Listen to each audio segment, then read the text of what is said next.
Hey guys, it's Charlie, and today I'm going to do a video about teaching in Mexico. So I wasn't sure if I wanted to do just a video on teaching in Mexico or if I wanted to compare it to Korea, teaching in Mexico compared to Korea, because I taught in Korea and now I'm teaching in Mexico, and I have a lot of comparisons to make. So I think this video is going to be comparing teaching, at least training in Korea compared to training in Mexico. So first I'm going to start out with, yes, I'm teaching here in Mexico. I'm teaching English, and I'm going to compare a little bit my experience so far with that of Korea. So I am super excited for one. That's one thing I have to start out with. I don't know why I'm doing this. I'm really excited to be here in Mexico. I love it here so far. Like, I seriously am like, oh my gosh, I want to live here. It echoes in here and it's ridiculous. Now the dogs are barking. I think they're barking because it echoes, but I don't have dogs, but the neighbors do. So I love it here in Mexico. The food is amazing. I'm gonna get into all that later, but food always wins me over, by the way. So I'm gonna compare teaching here to Korea. And in Korea, I taught elementary school students through the talk program, Teach and Learn in Korea. And most of you know that who have been subscribed to me, but I have a lot of new subscribers. So I'm going to just mention that I did teach elementary school students through the talk program. First, I'm going to state that teaching in Mexico and Korea are completely different. I came here to Mexico without a job, and I came with the intention of possibly getting a job if I liked it here. And I do, and I got a job. Teaching in Korea, however, when you want a job in Korea, you have to get the job before you get to Korea. That's typically how it's done because of the visa requirements. You need to get your visa work, paperwork done outside of the country. So typically you would acquire a job before you arrive. However, in Mexico, business is done on a more personal level, like face-to-face. And so how it's done here in Mexico is you get here and then you find a job. You wouldn't typically find a job online or outside of the country. You would get here first. You would arrive. So that's one of the differences between teaching in Mexico and teaching in Korea. In Korea, you would have to do all of your paperwork outside of the country. And here in Mexico, you would have to get here and then do everything once you're here. So another thing that is different is one thing that is the same is I'm also teaching with the program here.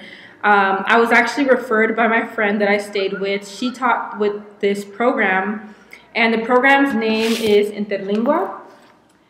And one of the differences between the two programs is, for one, the pay. I get paid like nothing here in Mexico, which I'm actually not doing it for the pay. I'm more doing it for the experience, and I'll tell you guys why later. But in Korea, even though I taught with the talk program, which is one of the least paying, I have to say, programs compared to like Epic or Gepic, it's the least paying, but you work the least amount of hours compared to all the other programs in Korea. But here in Mexico, I'm getting paid even less, even just per hour. I actually don't know what I make, but it's like nothing, pretty much. I'm definitely not here for the money, because if I was, I wouldn't be here. So if you want to teach and you want to come to Mexico, make sure you're not in it for the money, because you're not going to be getting paid much.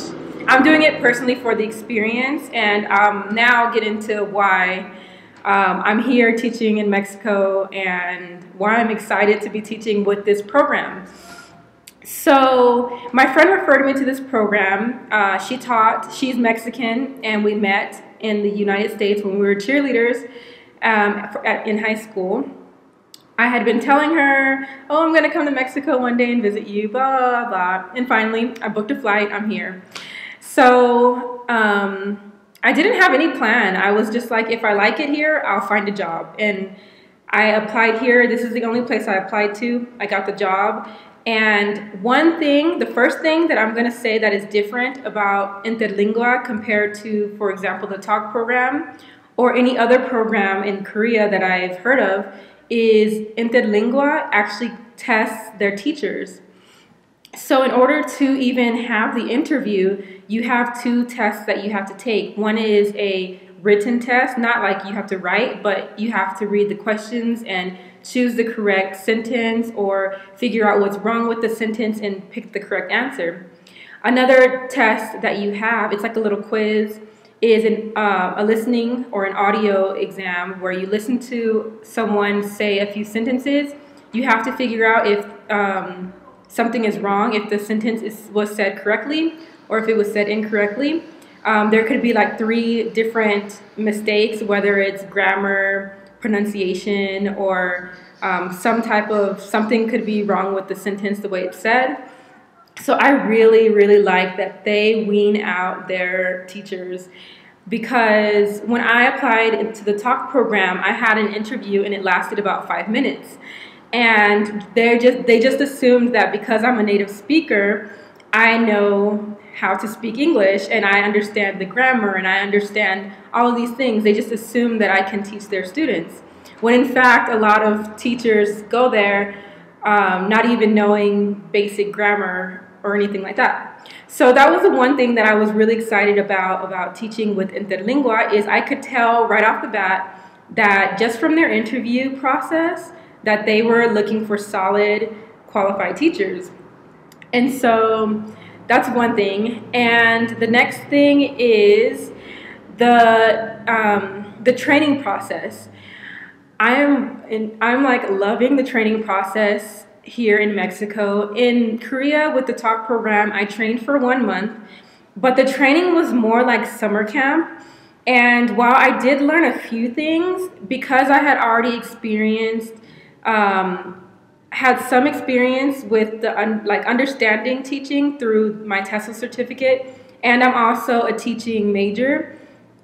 I already knew some of the basic things, so it wasn't really challenging me.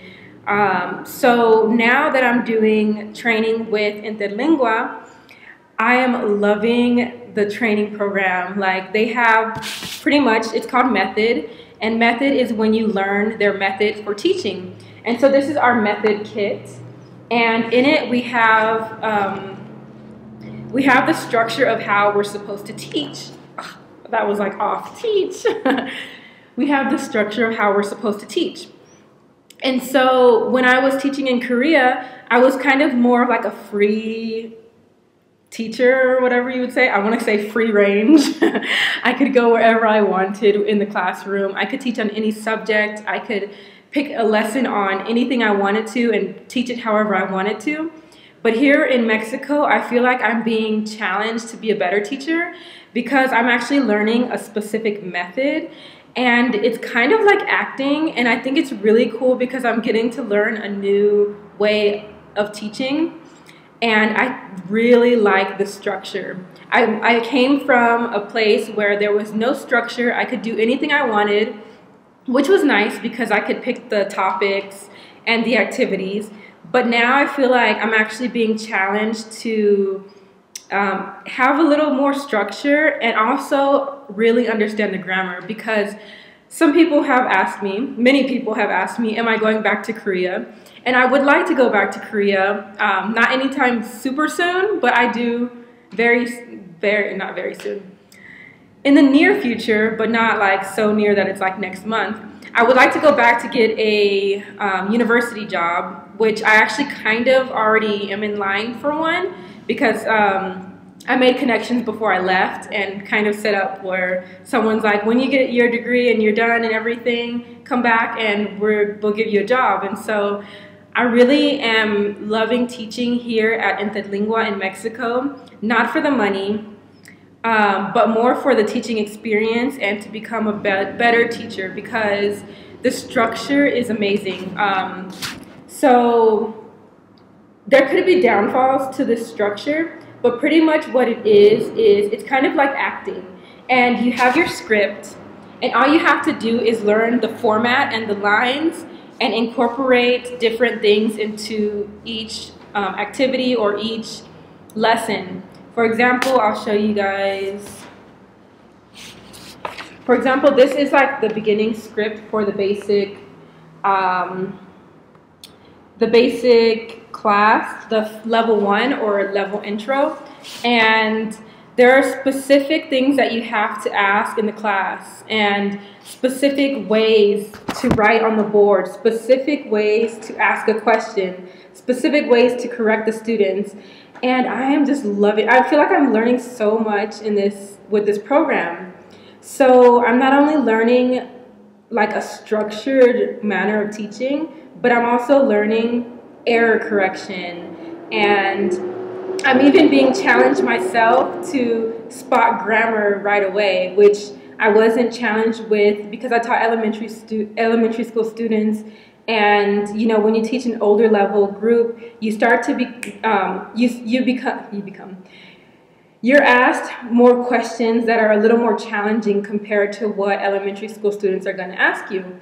So I feel like teaching here is going to prepare me to teach college students, university level students, and adults.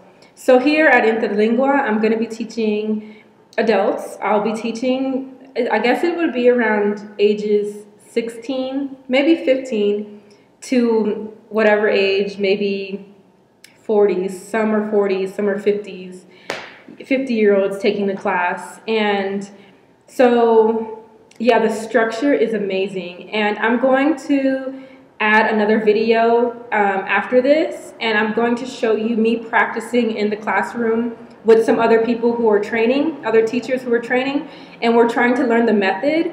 And pretty much what it is we have to remember the order of everything.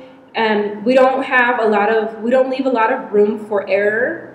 And I really like the structure because I feel that students are actually really able to learn English this way.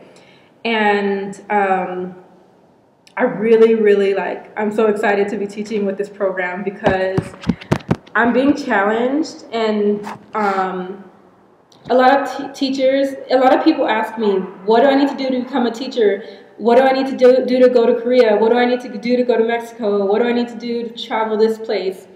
If you want to be a teacher and you're just doing it for traveling, I think that's cool. But also you have to remember that there are people, their education is in your hands. And it's cool that you want to use teaching to travel, which is what I'm doing. I'm teaching in order to travel. But I also enjoy teaching. Like, my mom used to tell me, you're going to be a teacher. And I was like, no, don't tell me you're going to be a teacher. I'm going to be a teacher. But now I'm like loving it. And if you're going to do something like this, make sure you learn the grammar. Don't just look up K-pop videos and say, I'm going to go teach in Korea. Actually study the grammar so that when you're teaching, you can actually give the students a good education. So I'm going to make another video because I didn't even cover what I wanted to cover, but I just wanted to let you guys know that I love teaching here in Mexico. I haven't even started teaching, that's the funny thing. I'm in training and I'm being challenged. That's like a big thing. I'm being challenged to push further into grammar and to spot grammar corrections where they're needed right on. I'm being challenged to teach a more structured class, and I'm just so excited. So I will post a video of me practicing with my other fellow teachers. We're practicing the method that they use. So thank you guys for watching. If you have any questions, please comment them below because I will answer them in the next video where I continue to explain what Interlingua is and what I'll be doing in the classroom. So thank you guys for watching, and I will see you guys later. Bye.